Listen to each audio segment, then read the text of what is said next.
ஆயிடுச்சு. இதுதான் foldable clamp. இதோட லென்த் பார்த்திங்கன்னா 16 இன்ச்சு. நல்ல வெயிட் பேரிங் இருக்கும். நம்ம இதில் பெரிய அண்டா குண்டாலாம் வைக்க போகிறது கிடையாது. நமக்கு தேவை சின்ன சின்ன பாத்திரம் கழுவி வைக்கிறதுக்கு வசதியாக இருக்கும். அதனால இல்லை கழுவுறதுக்கு முன்னாடி இதில் வச்சுட்டு எடுத்து கழுவுறதுக்கு வசதியாக இருக்கும். அதுக்கான இதான் பெட்டர் கிளாம்ப்பு, பெஸ்ட் ஐடியா. வேணான்னா மடித்து வச்சுக்கலாம், கதவை திறக்கக்குள்ள வசதியாக இருக்கும். இதுக்கு மேலே நான் சொன்ன மாதிரி குறுக்கில் போடுறதுக்கு 3 ப்ளைவுட் பீஸ் கட் பண்ணி வச்சுட்டேன் 23 இன்ச்சில். இப்போ ஆங்கிளில் ஸ்க்ரூ போட்டு செவுத்தில் மாட்டியாச்சு. இப்போ ஆங்கிளில் பார்த்தீங்கன்னா ப்ளைவுட்டையும் நல்லா ஸ்பீடில் கீழே ஸ்க்ரூ பண்ணிட்டேன். அடுத்து இதுக்கு மேலே நம்ம ப்ளைவுட் போடலாம்.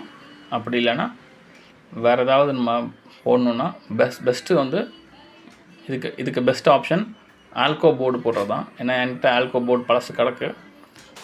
ப்ளைவுட் போட்டோம்னாலும் தண்ணி போட்டால் ஊறி ப்ளைவுட் வேஸ்ட் ஆகிரும். அதனால பெஸ்ட்டு வந்து தண்ணி பட்டாலும் ஒன்றாகாததுக்கு நான் ஆல்கோ போர்டை தான் போட போகிறேன். வாங்க ஆல்கோ போர்டு எடுத்து ஆல்கோ போர்டை அளவெடுத்து அதை எப்படி கட் பண்ணுறதுங்கிறத பார்க்கலாம். அடுத்த வீடியோவில் தொடருவோம். நன்றி.